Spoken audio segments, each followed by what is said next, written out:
성전에 나와 주님 앞에 예배를 드리는 귀한 분들을 주의 이름으로 축복합니다. 약 2년 동안 코로나로부터 보호해주신 그것도 하나님 은혜입니다. 믿습니까? 그 기간 동안 놀라운 역사들이 많이 일어났습니다. 지난 10월 동안 우리는 몇 분들이 코로나를 이렇게 겪고 아직도 지금 코로나 중에 있는 분들도 있습니다. 코로나를 주신 것도 감사할 수 있기를 바랍니다. 어디까지 기도하셔야 되냐면 내 안에 지금 일어난 이 모든 것이 내 입에서 정말 내 속에서 정말 감사가 나올 때까지 기도하십시오. 하나님은 내 겉모습을 보지 않고 속을 보십니다.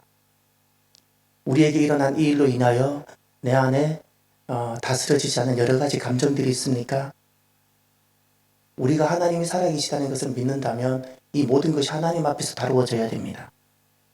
하나님 앞으로 나아가셔서 어디까지 여러분이 기도하셔야 되는 거 아니? 내 안에서 평강이 나오고 이 모든 것에 대해서 감사. 왜냐하면 하나님이 계시기에 다른 일 때문에 일이 잘 됐기 때문에 못 됐기 때문에 그런 이유로 감사하고 불평하는 것이 아니라 그저 하나님이 계시는 것 때문에 우리에게 어떤 일이 일어나도 내가 감사할 수 있는 그 자리까지 갈 수 있도록 기도하십시오. 일이 안 되면 금식을 해서라도 하십시오. 왜냐하면 환난을 통해서 하나님이 우리에게 주실 은혜가 있음을 확신하십시오. 빼앗기지 말고 잃어버리지 마십시오. 환난이 중요치 않습니다. 환난을 더 받아도 괜찮습니다. 중요한 것은 은혜를 잃어버리는 것이 진짜 환난인 줄 아셔야 됩니다. 은혜를 잃어버리지 마십시오. 그리스도인은 은혜로 살아가는 겁니다. 세상 사람들은 자기 힘으로 살아가지만 하나님 백성들은 하나님 은혜로 사는 자입니다. 우리는 환난 중에서도 은혜가 있으면 살아내는 것이고 아무리 평화로운 것 같아도 하나님 은혜가 없어 우리는 살지 못하는 존재입니다. 그러니 우리에게 오늘날 어떤 일이 일어났냐고 그걸로 우리가 흔들리거나 요동하지 마시고요. 오늘날 나는 하나님 은혜 가운데 서 있는가를 보십시오. 하나님 은혜. 하나님 은혜의 그 자리에까지 내가 가도록 기도하십시오. 이건 반드시 내가 해야 되는 거예요. 내가. 시험 들지 마시고요. 그 하나님 은혜가 임하는 그 자리까지 내가 기도하고 나아가셔서 그 자리에 서 계시기를 바랍니다. 그럼 반드시 하나님께서는 이런 것을 통해서 우리는 다 헤아리지 못하고 증명하지 못하는데 하나님께서 주시고자 하시는 그 은혜를 우리가 맛보게 될 겁니다. 오늘은 벌써 한 달 전에 이 말씀을 전했는데 한 달 전에 마태복음 5장 바로 이 앞부분 6개 반제의 앞에 3개 부분을 먼저 다루었습니다. 복음 스피릿이라는 주제로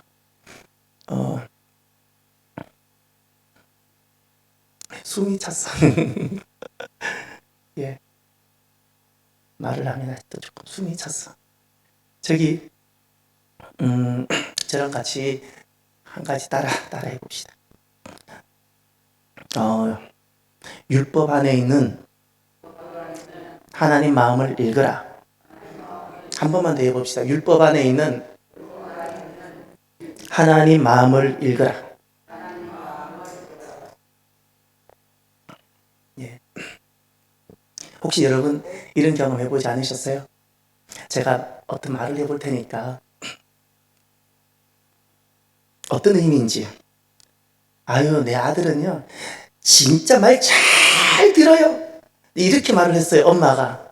그러면 어떤 마음이죠? 엄마의 마음은 아유, 우리 둘째 아들은요 진짜 엄마 말 잘 들어요. 이렇게 했다고 쳐요. 그러면 정말 잘 듣는 것일까요? 안 듣는다는 거죠. 이게 엄마의 마음이에요. 어떤 건지 아시죠? 그러니 우리가 구약 성경을 대할 때 그 구약 말씀을 주신 분이 하나님이시잖아요. 그 하나님 마음을 읽어낼 수 있어야 돼. 하나님 마음을. 하나님 마음을 읽은 사람은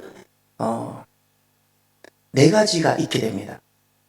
이 구약의 말씀을 통해서 하나님 말씀을 내가 만나고 하나님 마음을 내가 만나고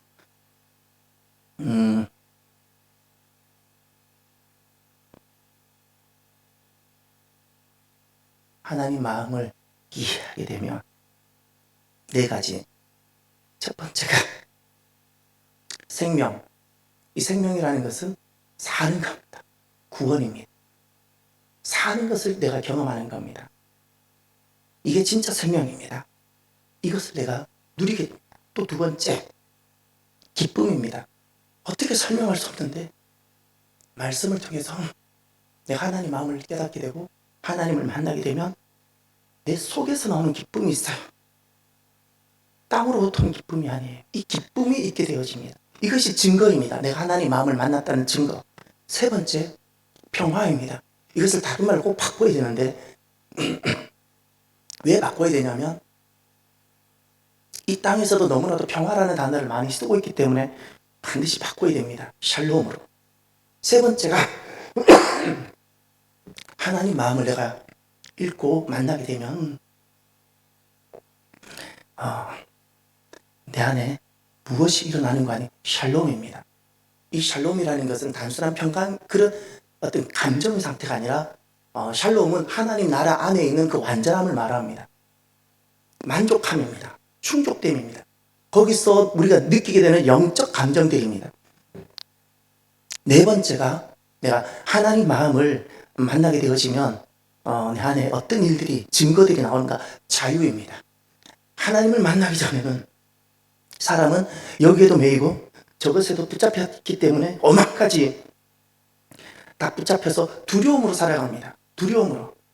코로나도 두렵고 저것도 두렵고 오만 가지 두려움이 가득 내 집이 망할까, 내 사업이 망할까, 오만 가지 두려움, 염려와 걱정으로 가득 살아가는데 하나님을 딱 만나게 되면 모든 억압과 사로잡힘이 풀어지고 자유가 있게 됩니다. 자유.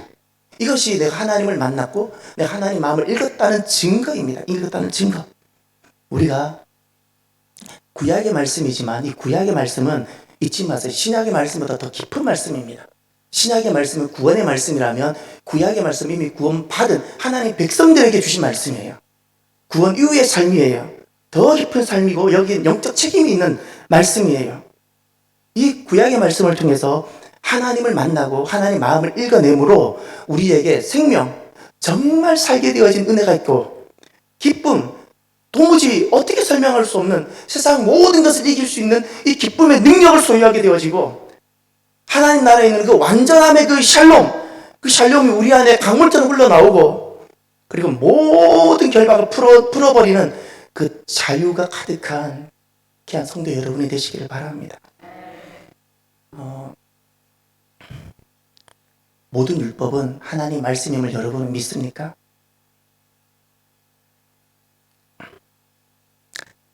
저는 신약만 하나님 말씀으로 여기는 사람을 만난 적이 있습니다. 아니요. 성경 66권의 하나님 말씀입니다. 믿습니까, 여러분들은? 예. 성경 전체가 하나님 말씀이에요. 성경 전체가. 이것을 여러분은 조금 더 흔들리지 마시길 바랍니다. 모든 말씀은 이루어진다고 했을 때 그 모든 말씀은 구약 성경이 다 포함이 됩니다. 율법이 포함이 됩니다. 모든 율법은 다 이루어지고 성취가 됩니다. 그렇기 때문에 우리는 내가 하나님의 백성, 천국인이라면 단순히 신약 말씀만 내가 적용해서 살아갈 것이 아니라 모든 말씀이, 심지어 율법의 말씀이 내게 그대로 삶에 적용되어질 수 있어야 되는 겁니다. 그래서 오늘 지난 시간에 이어서 오늘 계속해서 하려고 하는데 지난 시간에 했던 그 6개 반제 그 6개가 무엇인가 제목만 잠깐 볼까요? 주님께서 구약 안에 있는 말씀을 하나님 말씀을 읽지 못하는 것을 보고 읽을 수 있도록 6가지 주제를 말씀하셨죠. 21절의 첫 번째 주제가 무엇이죠? 살인. 27절에 두 번째 주제가 나왔죠. 무엇이죠? 간음. 우리가 이런 주제 하나하나를 다루면서 원래 하나님 주셨던 말씀은 무엇인데 사람들은 이것을 어떻게 악용해서 율법주의로 사용하고 있는지, 그리고 하나님 마음을 읽는다는 것이 무엇인지 우리 하나하나 다 살펴봤죠. 오늘도 그렇게 할 겁니다. 세 번째, 31절에 무엇을 다루고 있죠? 이혼이라는 문제들 다루고 있죠. 그리고 오늘부터 시작될 건데 네 번째 33절에 무엇을 다루고 있죠? 예, 맹세에 다루고 있죠. 그리고 38절에 다섯 번째 무엇을 다루고 있죠? 예, 보복이라고 적어두십시오. 거기 눈은 눈이라고 했는데 그 옆에다가 보복.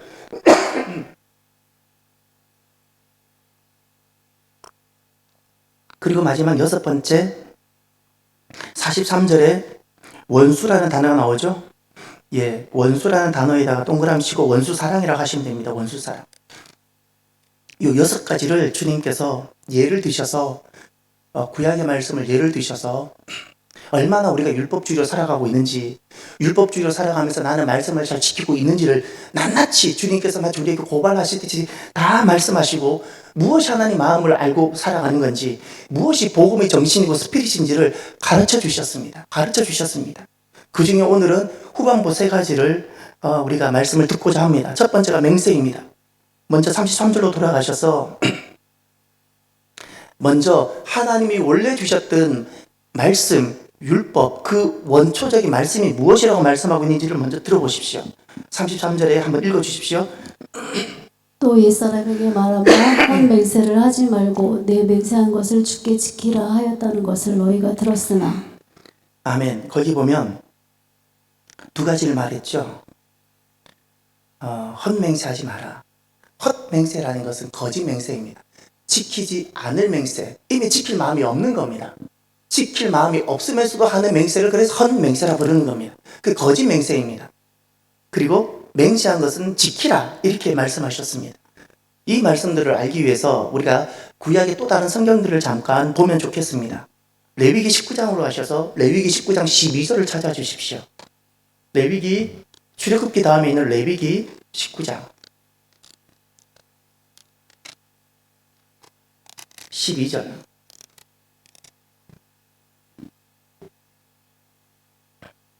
함께 읽을까요?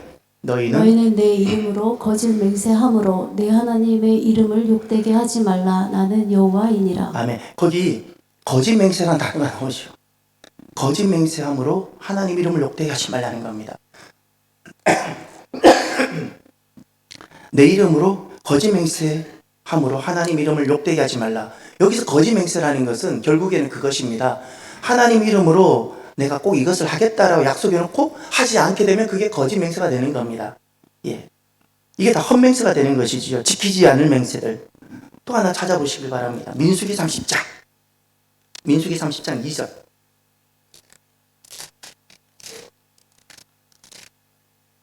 민수기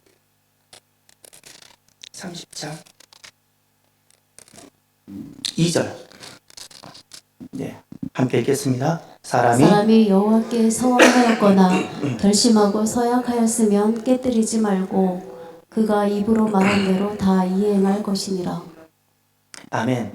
거기 서원이라는 단어, 서약이라는 단어가 나오는데 그 단어가 오늘 본문에 등장하는 맹세와 같은 개념이라 보시면 됩니다.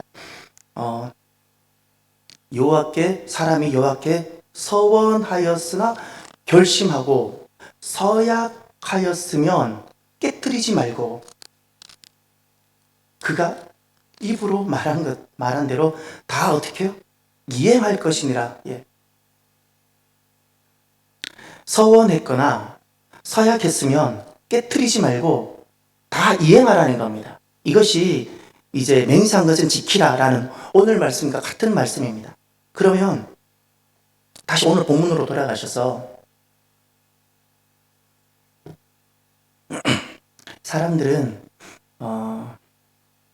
이 말씀을 어떻게 악용하면서 율법주의, 자기는 말씀을 다 지킨다 그래요. 그러나 하나님 보실 때는 전혀 말씀을 지키지 않는 율법주의로 삶을 살아갈까요? 쉽게 말하면 이런 거예요. 오늘로 바꾸고 말하면 다 교회 나와서 나름 자기는 다 믿음으로 산다고 하지만 정작 하나님 보실 때는 전혀 믿음이 아닌 거예요. 전혀 믿음이 아닌 거예요. 지난날 나는 다 말씀을 지켰고 나는 율법을 다 지켰습니다 하고 했지만 하나님 보실 때는 다 율법을 지키지 않았던 거예요. 사람들은 이것을 어떻게 악용하며 율법주의로 살았을까요? 예, 이렇게 살았다고 합니다. 하나님 이름으로 한 약속은 그때나 지금이나 어떻게든 하나님 이름으로 약속한 것은 힘들어도 지켜냈다는 거예요. 그런데 이게 너무 힘드니까 이제 사람들이 어떻게 했는가 하니 여러분 34절에 보면 이런 단어가 있습니다. 34절에 보면 하늘로도 맹세하지 말라는 표현이 있죠. 35절 땅으로도 하지 마라. 또 35절 중반절에 예루살렘으로도 하지 마라. 36절에 너의 머리로도 하지 말라. 다 맹세하지 말라는 거예요. 왜 이런 말을 했을까요? 사람들이 하나님 입으로 한 것은 하나님이 두렵고 무서우니까 어떻게든 지키는데 이게 부담스러우니까 사람들이 서서히 바꾸는 거예요. 어떻게 하냐면 하늘로 하나님 이름으로는 안 하고 하늘로 맹세하는 거예요. 그래 놓고는 처음부터 지킬 마음은 별로 없는 거예요. 내가 어려우면 하지 말아야지 이런 마음을 가지고 하나님 이름으로는 참으로 안 하고 그냥 하늘로 내가 맹세하겠다는 거예요. 그래 놓고는 때가 되어서 내가 힘들고 어렵고 지키기 힘들면 아유 내가 뭐 하늘로 했는데 그건 뭐 괜찮아 이렇게 넘어갔다는 거예요. 그리고는 사람들은 내가 하나님 이름으로 한 것은 다 지켰으니까 나는 항상 율법을 지켰다 말씀을 지켰다 이렇게 살아왔다는 거예요. 이렇게 살아왔어요. 이렇게. 그래서 약속 불이행이 난무하고 지키지 않을 약속이 그냥 남발되어지는 그런 일들이 하나님 백성들 안에서 일어났던 겁니다. 지키지 않을 약속들, 그런 약속들이 남발되어진 겁니다. 그래서 주님께서 율법을 처음 주셨을 때 하나님 마음이 무엇인지 주님께서 다시 가르쳐 주십니다. 여기에 생명이 있고 이것이 우리가 사는 겁니다. 여기 우리가 사랑이 있는 것이고. 그러면 34절을 보십시오. 34절 여기 예수님께서 이렇게 말씀합니다. 나는 너에게 이르노니 도무지 맹세하지 말지니 하늘로도 하지 말라. 이는 하나님의 보좌이니요. 아멘. 도무지 맹세하지 말라 그랬죠. 왜 맹세하지 말라고 하셨을까요? 이것은 다른 말로 바꾸면 약속하지 말라는 개념이 아닙니다. 정직하라는 겁니다. 너가 약속한 것이 있으면 지키라는 겁니다. 도무지 맹세하지 말라는 것은 정직하라는 겁니다. 정직하라. 더구나 34절에 하늘로도 하지 말라. 35절에 땅으로도 하지 마라. 사람들이 하늘로 하면 하나님 이름이 아니니까 괜찮고, 그러나 주님은 말씀하셨어요. 그곳은 하나님 보좌가 있다고. 땅으로도 하지 마라. 이건 땅은 하나님과 관계없을 거라 그랬지만 예수님은 땅은 하나님 발등상이다. 예루살렘도 하지 말라. 내 머리도 하지 마라.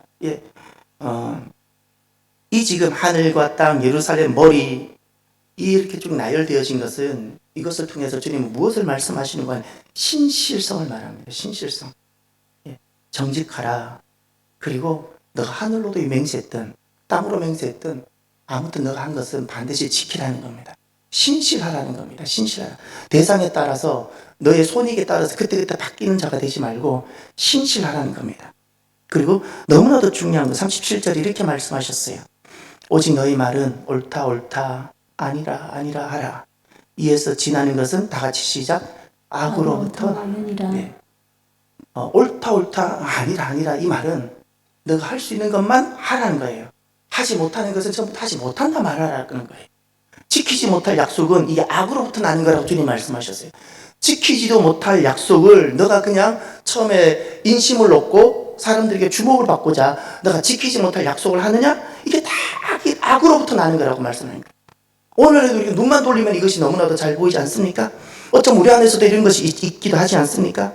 그래서 이 맹세를 통해서 주님께서 우리에게 실제로 주셨던 그 헛맹세하지 말라의 가장 핵심은 정직입니다.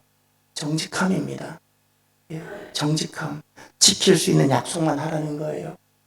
너 손의 능력을 벗어나는 거 너가 할 수 있다고 말하지 말라는 거예요. 이것은 내 손의 능력을 벗어나는 거라고 솔직하게 인정하라는 거예요. 그래서 보증의 문제도 똑같습니다. 보증을 설 수도 있지만 왜 보증을 서지 말라고 성경은 말하는가? 그 문제가 너의 능력을 벗어나지 않느냐는 거예요. 너의 마음은 돕고 싶지만 만약에 그 보증을 실제로 너가 서게 되었을 경우 너가 이것을 다룰 수 있는 능력이 진짜 되느냐는 겁니다. 너가 진짜 이 문제를 다룰 수 있는 능력도 되지 않으면서 너가 보증을 서는 것은 이게 악으로부터 나오는 거라는 겁니다. 이게 결국 잘못된 맹세라는 거죠. 정직입니다. 오늘날 이 사회가 우리 모두가 정직의 위기를 직면하고 있지 않습니까? 제가 볼 때 꼭 이런 세상 같아요. 꽁만 잡으면 되는 세상. 꽁을 잡을 때 어떤 방법이든 그 과정의 모든 부분들로 생략된 채 꽁만 잡으면 되는 세상처럼 보이는, 그리고 누구든지 꽁만 잡으면 그 사람이 죄롭고 그 사람이 능력 있는 사람인 것처럼 보이는 이 사회가 참 슬픕니다. 그래서 헛맹세하지 말라는, 맹세한 것을 꼭 지키라는 이 말씀을 통해서 오늘 우리가 꼭 한 가지 말씀을 돌아가야 될 부분이 있습니다. 여러분 베드로후서 1장 5절을 찾으십시오. 신약성경 베드로후서 5장 1장 5절. 신약성경 384면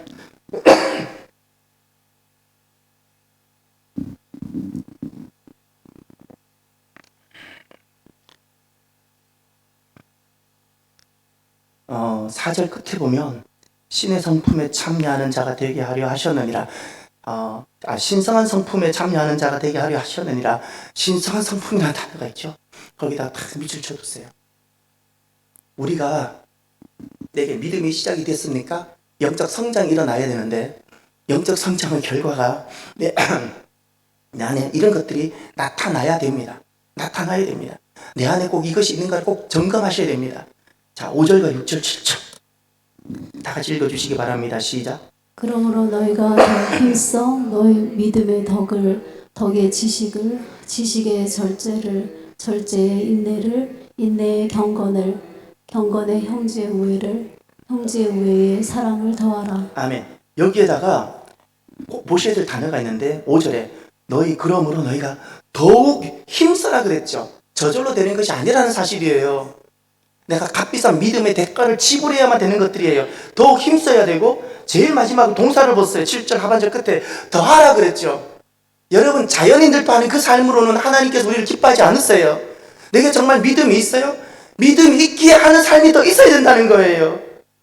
예수님이 없는 사람들도 그냥 본성적으로 살아가는 그 삶 수준으로 내가 살아가면서 내가 잘 살고 있다 여기지 말라는 거예요. 주님은 반드시 내게 더하고 있는지를 찾으세요. 그 더하고 있는 것이 무엇인지를 제가 말씀을 드리는 것을 동그라미 치세요. 5절에 먼저 믿음이란 단어에 동그라미 치세요. 모든 것은 믿음이 시작입니다. 모든 것은 믿음이 시작이에요. 제가 그래서 그렇게 믿음을 강조하는 겁니다. 믿음이 아니면 시작조차도 안 되기 때문에. 그럼 믿음이 시작됐습니까? 두 번째, 덕을 할 때 덕이다 동그라미 치세요. 덕. 믿음은 덕으로 이어져야 됩니다. 세 번째, 지식입니다. 반드시 믿음은 지식에 기초해야 됩니다. 그래서 말씀을 알아가야 되고 지식이 기초해야 되고 하나님을 알아가야 됩니다. 네 번째, 절제입니다. 그러나 이것은 난무되면 안 됩니다. 반드시 절제, 하나님 앞에 통제가 되어져야 됩니다. 다섯 번째, 인내입니다.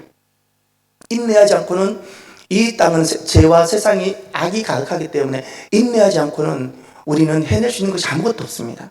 여섯 번째, 경건입니다. 경건. 일곱 번째, 형제우애라는 단어를 꼭 주목해 주십시오. 형제우애라는 것은 가족입니다. 가족은 딱 둘입니다. 가정과 교회가 가족입니다. 그게 형제입니다. 형제를 사랑하라 그래 말씀하셨어요. 왜냐하면 가까이 있는 사람을 사랑하기가 어렵잖아요. 먼 사람을 사랑하는 것은 쉽지만 함께 살아가는 사람들은 우리가 너무나도 많은 사연들이 얽혀있기 때문에 사랑하기가 힘들잖아요. 그러나 내게 믿음이 있어요? 믿음이 있기 때문에 내가 더 해야 되는 것이 있는데 그것이 무엇이라고요? 가족 사랑입니다. 교회 사랑입니다. 남편 사랑이고 교회 사랑이고 원수 같은 그들이지만 사랑이라고 주님 말씀하셨어요. 마지막 보세요. 마지막이 무엇이라고요? 사랑이죠.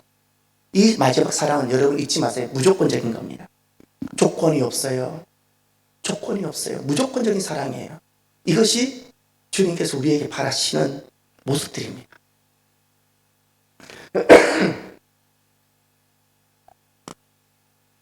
이거 참 자꾸 죄송합니다. 기침이 나고 숨이 차서. 그래도 주일보다 엄청 좋아졌어요. 주일날은 진짜 힘들었어요. 주일날은 제가 너무 숨이 차서 숨이 차는데 기침이 나니까 너무 힘들더라고요. 근데 오늘은 제가 예배당에 노는 만큼 좋아져요. 아마 제가 우리 장로님들께서는 이번 주까지도 좀 쉬라 그랬는데 아마 집에 있었으면 이만큼 빨리 회복이 안 됐을 거예요. 제가 교회를 나오니까 나오는 만큼 회복이 되는 거예요. 기침하더라도 너그럽게 잘 용납해 주세요. 전파력은 전혀 없답니다. 다 시들어 버렸대요. 그 걱정은 하지 마시고요. 두려워도 하지 마시고요. 잘 그냥 회복될 수 있도록만 기도해 주세요. 두 번째 이제 보복을 봅시다. 오늘 본문으로 다시 돌아가셔서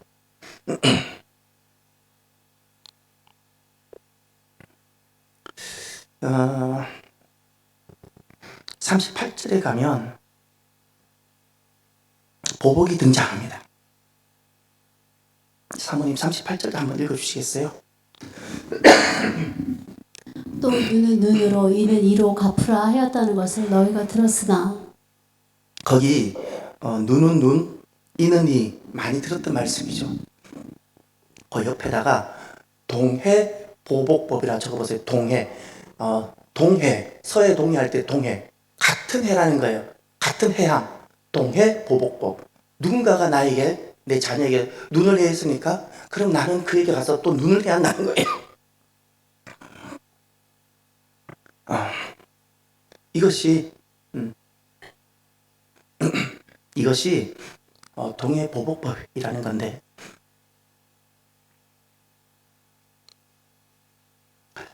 이것이 원래 하나님이 주신 율법입니다. 하나님이 주신 말씀.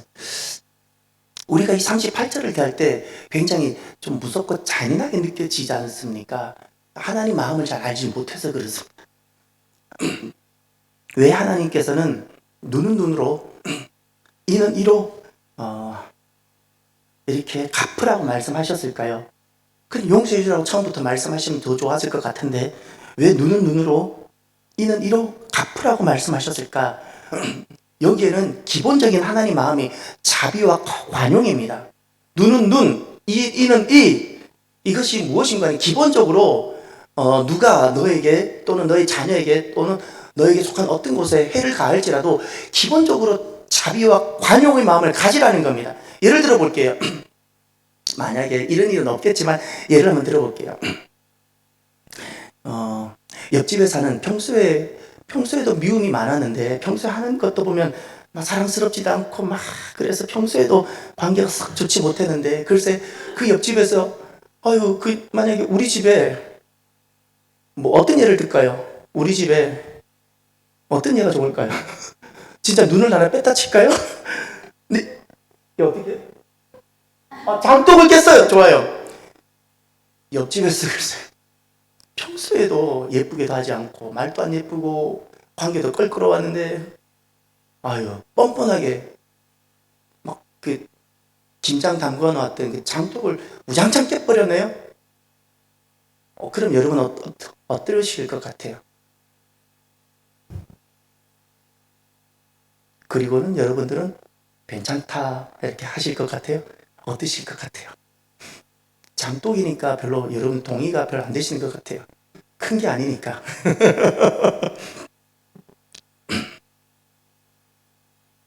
우리 마음은 이런 게 있는 것 같아요. 누군가가 나에게 해를 가하면, 내 자녀에게 해를 가하면, 내 자녀에게 이만한 해를 가했으면 5가지 해를 가했다 쳐요. 5가지. 그러면 내가 그 집에 가서 5가지를 하면 마음이 시원할까요? 안 그렇다는 거예요. 한 10가지를 해주고 싶은 거예요.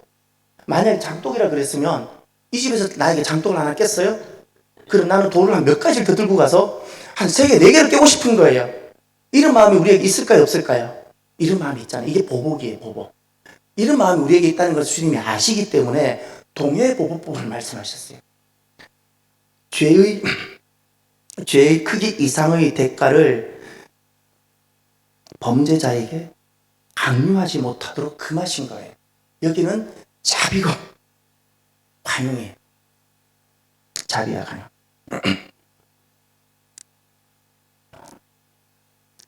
여러분, 오늘은 이렇게 합시다.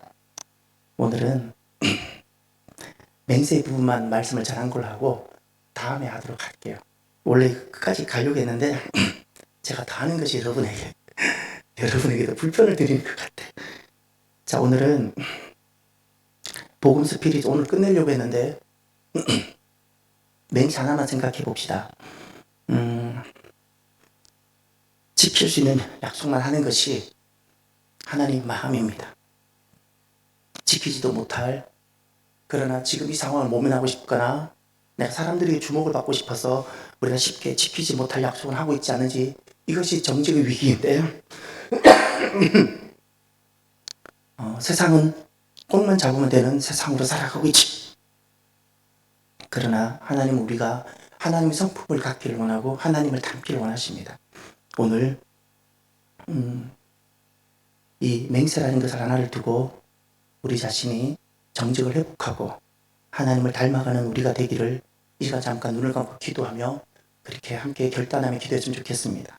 기도합시다. 할렐루야. 하나님 아버지 감사합니다.